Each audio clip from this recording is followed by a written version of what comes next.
Welcome back to Arjunachal daily current affair series. और आज हम डिस्कस करेंगे 30th and 31st of October के सभी इंपॉर्टेंट करंट अफेयर्स को। यहाँ पर हमारा पहला क्वेश्चन है, Trigonopterus corona which was seen in the news recently belongs to which species. नाम सुन के आपको लग रहा होगा कि कहीं कोरोना का नया वेरिएंट तो नहीं आ गया है। बिल्कुल ऐसा नहीं है।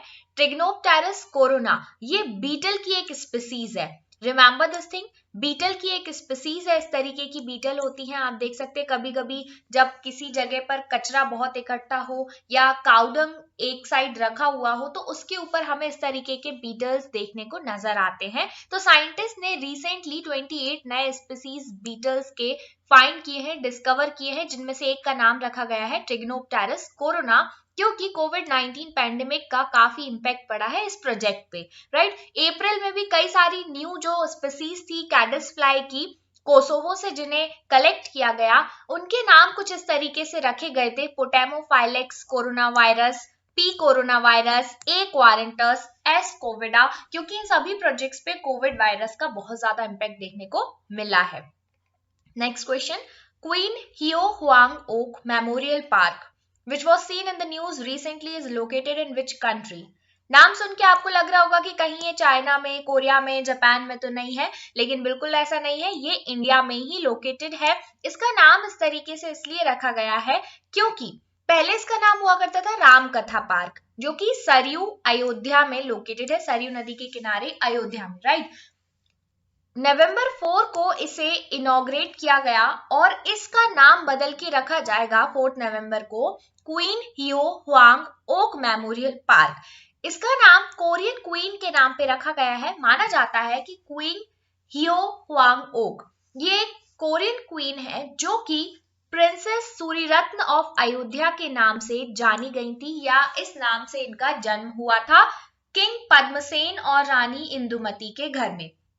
राइट, अब पद्मसेन जो थे वो कौशल रीजन के रूलर रह चुके हैं, राजा रह चुके हैं, जो कि आज के समय में हमें यूपी से लेके उड़ीसा तक देखने को मिलता है कौशल राज्य। तो कौशल राज के राजा पद्मसेन की बेटी हुआ करती थी प्रिंसेस सूरीरत्न, जिनका नाम बाद में क्वीन हियो हुआंग ओक के नाम से रखा गया।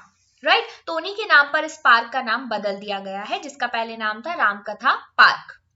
बढ़ते हैं आगे। नेक्स्ट क्वेश्चन है, which country has recently proposed a wealth tax. Wealth tax propose किया है यूएसए ने। यूएसए के जो प्रेसिडेंट है जो बाइडेन, उन्होंने अनाउंस किया कि more conventional proposed rate hikes on the income of large corporation and the wealthiest Americans similar to a wealth tax. This new tax would apply to people over $1 billion in assets और $100 million in income for 3 straight years। तो ये कुछ parameters हैं जिनके basis पे उन लोगों पे वेल्थ टैक्स लगाया जाएगा जिनकी इनकम $100 million से ज्यादा है, या फिर जिनका टोटल जो एसेट है वो $1 billion से ज्यादा है कंसेक्यूटिव 3 years तक। Right, so billionaires would also face an additional tax on tradable assets such as real estate, business interest once those assets are sold। So this new tax is expected to raise $200 billion to $250 billion revenue for the government। Right? तो काफी अच्छा माना जा सकता है इसको, क्योंकि जो वेल्थिएस्ट पीपल है उनसे अगर एक्सेस टैक्स लिया जाता है तो किसी भी कंट्री के रेवेन्यू जनरेशन में ये एक हेल्पफुल थिंग हो सकती है। Next question, Gulf of Mannar Marine Biosphere Reserve which was seen in the news recently is located in which state? Remember, gulf of Mannar की लोकेशन अगर आपको पता है तो आप इसका आसानी से आइडिया लगा सकते हो कि ये कहां पर होगा। Gulf of Mannar marine biosphere reserve ये तमिलनाडु में है और चेन ऑफ आइलैंड्स है। यहाँ पर कोरल रीफ्स बहुत ज्यादा है तमिलनाडु में। आप ये देख सकते हैं, ये जो आपकी लोकेशन है ये तमिलनाडु की लोकेशन है। राइट, तो तमिलनाडु में यहाँ से आप देखते हैं पंबन आइलैंड का एरिया है और gulf of Mannar marine national park यहाँ पर लोकेटेड है। बेसिकली यहाँ पे बहुत सारे कोरल रीफ्स है सुंदर सुंदर, जिनका कंजर्वेशन बहुत ज्यादा जरूरी है। एनुअल माइग्रेशन होता है बर्ड्स का, आर्कटिक से गल्फ ऑफ मन्नार तक आते हैं काफी सारे birds Mannar marine biosphere reserve में, और काफी सारी बर्ड्स हमें मनोली आइलैंड्स में देखने को मिलती है। So this is important for migratory birds and also for corals. Let's move towards the next question. Which state became India's first state to pass its own wild life action plan 21 to 30। अपना खुद का wild life action plan launch किया जा रहा है Maharashtra state government के द्वारा। So during the 17th meeting of state board for wild life, the government of Maharashtra approved its own wildlife action plan which will be implemented over the next 10 years from 2021 to 2030। क्योंकि हर एक state की अपनी कुछ necessities होती है, वहां के अपने कुछ प्लान और एक्शन होने चाहिए स्टेट की जियोमॉर्फोलॉजी के अकॉर्डिंग, वहां के वाइल्ड लाइफ के अकॉर्डिंग। तो ये चीज सही है कि महाराष्ट्र स्टेट अपना खुद का वाइल्ड लाइफ एक्शन प्लान लेके आएगा, क्योंकि पूरे कंट्री में अलग अलग जगह पे अलग अलग कंजर्वेशन मेथड्स की नीड होती है। नेक्स्ट क्वेश्चन है, the Asia health 2021 was organized by। The answer is option A, confederation of Indian industry के द्वारा एशिया हेल्थ 2021 ऑर्गेनाइज किया गया, जिसे चेयर किया union minister for health and family welfare doctor Mansukh Mandaviya ji ने। Next question, who is the chairperson of economic advisory council of PM. Saturday को हमने detail में बात की थी इकोनॉमिक एडवाइजरी काउंसिल क्या होती है, किस तरीके से वर्क करती है, बहुत ही इंपॉर्टेंट है। अगर आपने नहीं देखा है तो आप सैटरडे वाला वीडियो देख सकते हैं। आज ये पूछा गया है कि चेयरपर्सन कौन है, तो चेयरपर्सन है विवेक देबरॉय जी। विवेक देबरॉय जी को economic advisory council for PM का चेयरपर्सन चुना गया है। Next question, who has authored the book AIIMS में एक जंग लड़ते हुए। एम्स में एक जंग लड़ते हुए ये बुक लिखी है डॉक्टर रमेश पोखरियाल निशंक जी ने, जो कि फॉर्मर एजुकेशन मिनिस्टर रह चुके हैं इंडिया के। Next question, which of the following company has been awarded the outstanding renewable energy user at India Green Energy Award 2020? And the answer is none other than TVS Motor Company। TVS Motor Company काफी अच्छा काम कर रही है renewable energy को use करने की दिशा में, और थर्ड एडिशन जो था इंडिया ग्रीन एनर्जी अवार्ड 2020 का, जिसे Indian federation of green energy IFG के द्वारा ऑर्गेनाइज किया जाता है, इन्होंने आउटस्टैंडिंग रिन्यूएबल एनर्जी यूजर का अवार्ड दिया टीवीएस मोटर कंपनी को। Next question, according to the report 5 years on global climate tech investment trend since the Paris agreement, what was the rank of India? तो India की rank है 9th, top 10 में India को जगह मिली है global climate tech investment trends since Paris agreement के द्वारा। अब यहाँ पर ये जो रिपोर्ट है पब्लिश की जाती है London and partners and deal room के द्वारा, राइट। सो बेसिकली 2016 से 21 तक 5 सालों के क्लाइमेट टेक्नोलॉजी इन्वेस्टमेंट पर फोकस करने के बाद इस इंडेक्स को जारी किया गया है। अगर हम बात करें पेरिस एग्रीमेंट की, तो क्या हम पेरिस एग्रीमेंट के गोल को कंप्लीट करने में, उसके टारगेट को कंप्लीट करने में ट्रैक पर है? तो ऐसा नहीं है, हम उस ट्रैक पर नहीं है।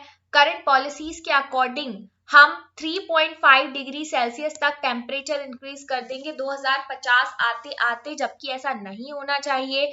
गवर्नमेंट ने पेरिस एग्रीमेंट जब साइन किया इंटरनेशनल लेवल पे, तो टारगेट रखा गया कि 1.5 डिग्री सेल्सियस टेम्परेचर हमें लेकर आना है, लेकिन अभी हम 2.0 डिग्री सेल्सियस टेम्परेचर पर ऑलरेडी पहुंच चुके हैं, यानी 0.5 हम आगे चल रहे हैं, और आने वाले समय में हम इसी रेट से अगर आगे बढ़ते रहे तो बहुत ज्यादा हाई टेम्परेचर में, ग्लोबल वार्मिंग में हमें देखने को मिलेगा, राइट। सो बेसिकली ये जो टेम्परेचर इंक्रीज है, इसका बेस लाइन माना जाता है प्री इंडस्ट्रियल एरा को। इंडस्ट्रियलाइजेशन के बाद ही कंटिन्यूअसली ग्लोबल वार्मिंग में बहुत ज्यादा इंक्रीज हमें देखने को मिला है। अगर हम अपने गोल्स को अचीव करने में फेल होते हैं तो क्या होगा? देखिए, जैसे जैसे ग्लोबल वार्मिंग बढ़ेगा तो जो आइलैंड नेशंस होते हैं वो धीरे धीरे सबमर्ज होने लगेंगे, क्योंकि सी लेवल ऑफ वाटर बढ़ने लगेगा। तो इस समय में लो लाइंग एरियाज अनइनहैबिटेबल हो जाएंगे। इक्वेटोरियल रीजन में बहुत ज्यादा गर्मी हो सकती है, तो वहां पर भी जो रीजन है वो ऑलरेडी आधा अनइनहैबिटेबल है, धीरे धीरे करके मैक्सिमम एरिया इक्वेटोरियल रीजन का अनइनहैबिटेबल हो जाएगा। फूड एंड वाटर बहुत ज्यादा स्कैर्स हो जाएंगे, क्योंकि सैलिनिटी बढ़ने लगेगी, स्पीसीज एक्सटिंक्ट होने लगेंगी, बिकॉज एक certain amount of temperature need होता है कोरास जैसी स्पीसीज को दूसरे कई डीप वाटर स्पीसीज के लिए, राइट। तो ये सारे प्रॉब्लम्स हमारे सामने चैलेंज के रूप में सामने आ सकते हैं। जो हमारे इकोनॉमिक लॉसेस हैं वो भी बहुत ज्यादा बढ़ते जाएंगे, क्योंकि जब भी कोई एक स्पीसीज को लॉस होता है तो वो सिर्फ एक नहीं होता है, पूरे इकोसिस्टम को अफेक्ट करती है, राइट। मोर्टेलिटी रेट बढ़ रही है कंटिन्यूअसली। अगर हम मोर्टेलिटी रेट की बात करते हैं तो 1000 डेथ्स यहाँ पर 2,50,000 एडिशनल डेथ्स देखी जा रही है 2030 से 50 के बीच में, जो अज्यूम किया गया है, क्योंकि बढ़ते हुए ग्लोबल वार्मिंग को और जो हमारे सामने क्लाइमेटिक चेंज के चैलेंजेस हैं उनकी वजह से जो लोगों की हैबिट्स है उनमें चेंज आ रहा है, हेल्थ में इश्यूज आ रहे हैं, कई सारी ऐसी बीमारियां जन्म ले रही हैं जिनके बारे में किसी ने सोचा भी नहीं था।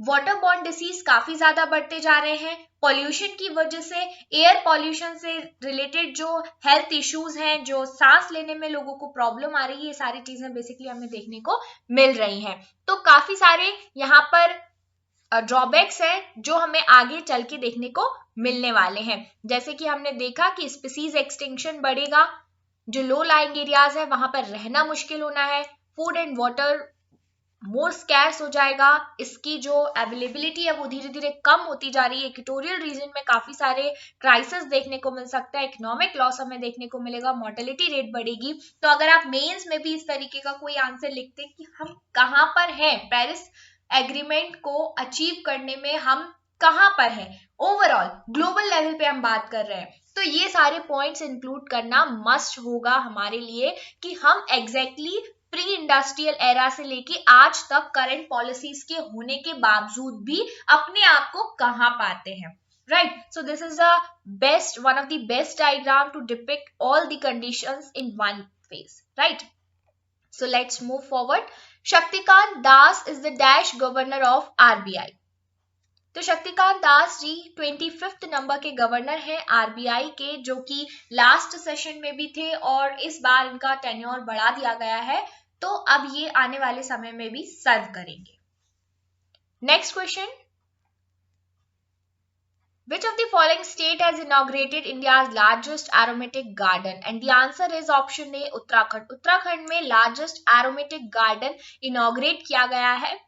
बिगेस्ट एरोमेटिक गार्डन होगा ये इंडिया का लालकोन नैनीताल डिस्ट्रिक्ट में, लाल कुआं नैनीताल डिस्ट्रिक्ट, राइट। इस्टेब्लिश किया गया है 3 एकर्स के एरिया में, से 140 डिफरेंट स्पीसीज है यहाँ पर एरोमेटिक स्पीसीज की, राइट। नेक्स्ट क्वेश्चन है, which institute is topped in Times Higher Education world's reputation ranking 2021?